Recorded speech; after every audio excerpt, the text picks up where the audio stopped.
could stay like this, forever following you.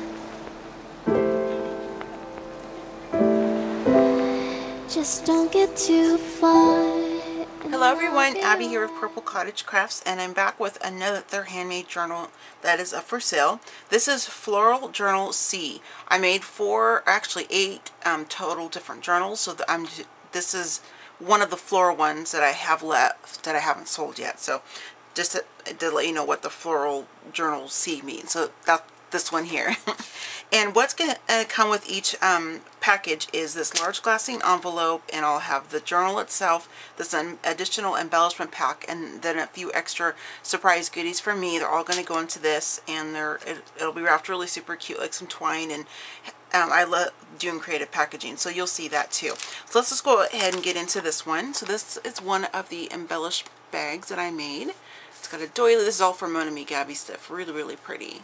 Got this embellished and embossed paper bag there, and then each pack has at least 4 napkins, and then a couple sheets of wax paper that I ran through my embossing folder. So there are a couple different patterns in there, plus the extra goodies. And then here is the cover, outside cover for Floral Journal C, and got this really cool vintage wood button. And then on the back it has a handmade with love button, and then my signature with my my name.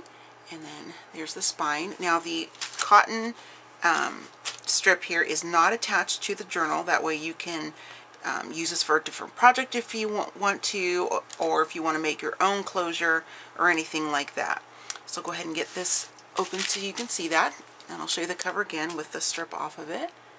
Just did some stamping there on the back. So on the front cover here, you're going to see I have a pocket. This is made from wax paper. Ran it through my embossing folder, and then I just did some light inking over top of it. Just did some fun stitching around, and then I have a couple of tags in here with some really pretty pattern paper. I just added some pink tulle on the top just to kind of give it a soft kind of a look. Now, of course, you can add more tags, photos, you can tuck in note cards, whatever it is you want to do. And there's a little collage bit down there. Really fun little vellum or acetate butterfly. This is a napkin that I put onto some cardstock. I just kind of modged it down. Now, each page in here has been given some a heavier coat than other pages, but most of them have, or actually all of them, not most of them, let me backtrack.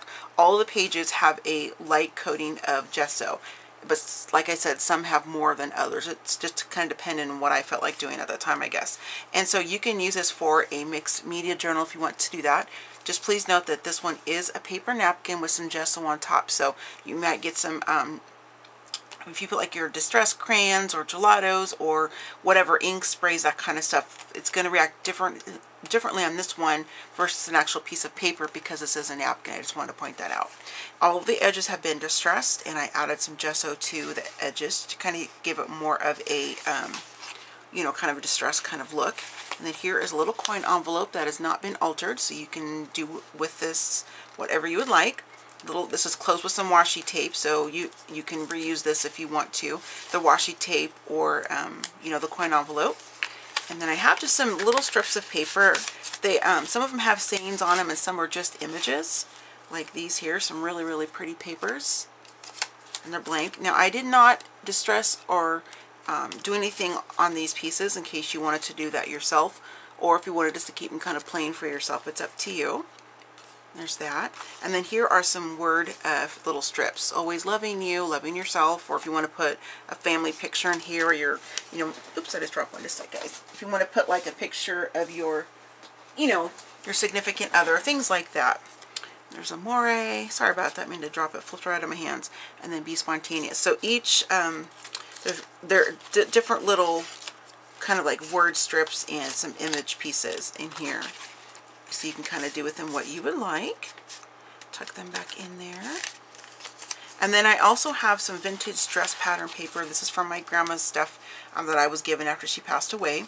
I do have some rusty paper clips and a couple of hair barrette clips. I'll show you those when I get to them. That also have some kind of, you know, frayed lace on them. This is Mary Smith paper. This is so pretty. So pretty. I dug into my personal stash of her stuff because I love my little hoard stash. Here is a little tuck spot, and I just have a couple strips of some paper. Again, these are not distressed in any way, just kind of tucked in here just to kind of show you that this is a little tuck spot. Lots of room to put your own information in if you want to, photos, that kind of thing. And this is a really pretty pattern paper too.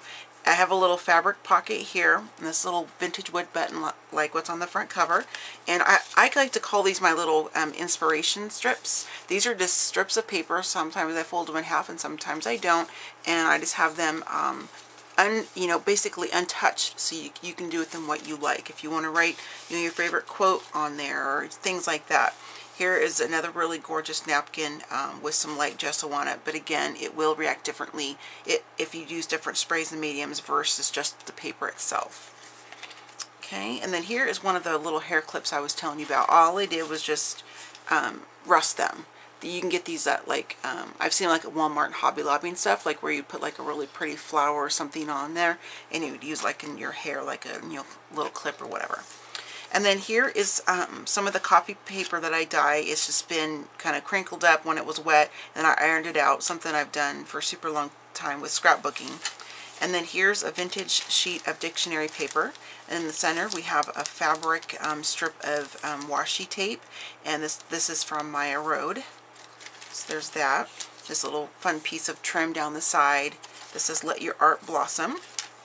Backside of that really pretty paper. This is a piece of, it's a watercolor postcard sheet. So if you want to do some watercoloring, using your different, like I said, gelatos, all that kind of stuff on here, you can. Just use it for whatever you would like to. Okay, now we're going to the back side of the journal. And then here, this is clipped in with this. This is a really fun tag. I didn't make this tag, but this is a really fun tag right here. And I just topped it off with some flour or some cotton material. And then again, I have some more of the different inspiration strips, different pattern pieces of paper that have also been untouched. Now you can see what they look like. And then the back side here is just a super, super tiny, like I don't even want to call this a collage bit because it's just like two things, but it's really super cute though, with a little tiny rusted clothespin. Here is a heart doily that I coffee dyed. This is cut in half in case you wanted to use it in two different sections of the journal or whatever. And then I have just some more little sheets of my coffee dyed paper. Here you can see some graph paper, and these two sheets here are newspaper print. So basically this is like newspaper paper but with nothing on it. It's really fun paper to play with.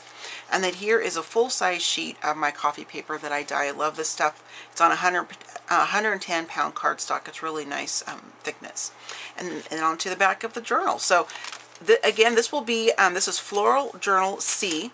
And this is going to be $65, including shipping for U.S. residents only. For anybody outside the U.S., it is $65 plus shipping. So the way to purchase this, if you're interested, is to leave me a comment in the section below saying, hey Abby, I'd like to purchase this journal.